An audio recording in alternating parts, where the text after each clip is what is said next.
ম্যাচের স্ট্র্যাটেজি কিন্তু কোচ এবং অধিনায়ক, কারণ দরকার হলে কিছু সিনিয়র প্লেয়ার ওইটার মধ্যে থাকে, কিন্তু ম্যাচের আগে এক ধরনের পরিস্থিতি থাকে, ম্যাচ চলাকালীন এক ধরনের পরিস্থিতি থাকে।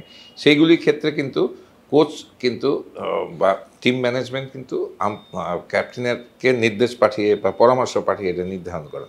কিন্তু খেলার মাঠে ওই ধরনের যদি ব্যক্তিত্ব সম্পন্ন অধিনায়ক থাকতো। কমিউনিটি ব্যাংক, সবার ব্যাংক।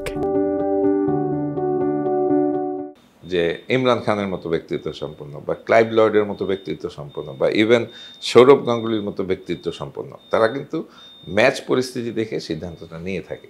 যেহেতু শান্তর ওই ধরনের অবস্থান নাই, তার ওই ধরনের যে ইনফ্লুয়েন্স করবে কোচের সিদ্ধান্তের বিরুদ্ধে যাবে, আমি মনে করি এটার জন্য টিম ম্যানেজমেন্ট পুরোপুরি দায়ী। টিম ম্যানেজমেন্টের উচিত ছিল 3টা উইকেট কি 10টা উইকেট নিয়ে খেলতে হবে। আমরা তো হেরেই গেলাম। আমরা হেরে না চেষ্টা করেও যদি আমরা 70-80ও করে হারতাম, তাহলে তো মানুষের একটা সান্ত্বনা থাকতো যে জয়ের জন্য চেষ্টা করছে। তো সেটা হয় নাই। সেটা পুরোপুরি আমি টিম ম্যানেজমেন্টকে দায়ী করবো এটার জন্য।